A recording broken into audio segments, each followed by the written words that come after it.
Welcome to AP news 5 Srikakulam జిల్లా సంతబొమ్మాలి మండలం బోరుభద్రకు చెందిన గుడ్ల వైకుంఠరావు తన స్థలాన్ని ఎంపీటీసీ భర్త కబ్జా చేస్తున్నారంటూ కలెక్టర్ కు ఫిర్యాదు చేశారు. నగరంలోని జిల్లా పరిషత్లో నిర్వహిస్తున్న స్పందన కార్యక్రమంలో కలెక్టర్ కలిసి వినతి పత్రాన్ని సోమవారం అందజేశారు. ఎంపీటీసీ భర్త నుంచి తనకు ప్రాణహాని ఉందని రక్షణ కల్పించాలని కలెక్టర్ ను కోరారు. కలెక్టర్ సంబంధించి అధికారులతో చర్చించి న్యాయం చేస్తానని చెప్పారు. మాకు అమ్మిన స్థలం మరలా వారు ఆక్రమించుకుని మమ్మల్ని బెదిరిస్తున్నారంటూ గుడ్ల నరసింహమూర్తి మీడియాతో తెలిపారు. స్థానిక మంత్రి నాయకులు మమ్మల్ని కాపాడాలని వైసీపీ ప్రభుత్వ అండదండలతో గత 2 సంవత్సరాలుగా మాకు వారు అల్లర్లు పెడుతున్నారని హోమం రైట్స్ పేరుతో కూడా మమ్మల్ని బెదిరిస్తున్నారని తెలిపారు. సార్ మాది శ్రీకాకుళం జిల్లా సంతబొమ్మాలి మండలం బోరుభద్ర గ్రామం చెందిన గొడ్ల నరసింహమూర్తి సన్ ఆఫ్ గొడ్ల వైకుంఠరావు. మాకు బోరుభద్రలో ఇంటి స్థలం ఉన్నది. గొడ్ల వైకుంఠరావు మా నాన్నగారి పేరున ఉన్నది. మేము 16 సంవత్సరాల కింద కొనుగోలు చేశాము.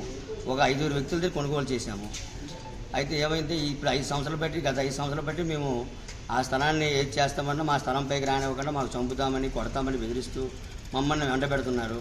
చింతాడు చెన్నారావు అనే వ్యక్తి మన బోరుభద్ర గ్రామానికి చింతాడ జయలక్ష్మి గారి భర్త అయినట్టు చింతాడు చెన్నారావు ఆ స్థలాన్ని కబ్జా చేసి మాకు రానివ్వకుండా మా స్థలంపై మమ్మల్ని రానివ్వకుండా చంపుతామని బెదిరిస్తున్నారు. మేము ఆల్రెడీ కలెక్టర్ గారి గ్రీవెన్స్లో పెట్టాము. పోలీస్ స్టేషన్లో కంప్లైంట్ కూడా ఇచ్చున్నాము. సిఐ గారికి కూడా కంప్లైంట్ ఇచ్చున్నాము. మంత్రివర్యులు కూడా చెప్పి ఉన్నాము. గత ప్రభుత్వాన్ని అడ్డుపెట్టుకొని మా స్థలాన్ని కబ్జా చేశాడు. దయచేసి మాకు ఇప్పించవలసిందిగా కోరుచు సదరు యాజమాన్యాన్ని జిల్లా కలెక్టర్ గారికి కోరుతున్నాము. సీఎం ముఖ్యమంత్రి గారికి కూడా నేను మెయిల్ చేస్తాను, పంపిస్తాను. కాబట్టి మా స్థలాన్ని మాకు కబ్జా చేసినందుకు మా స్థలాన్ని మాకు ఇప్పించి మాపై ఎటువంటి దౌర్జన్యం లేకుండా మాకు రక్షణ కల్పించవలసిందిగా కోరుతున్నాము.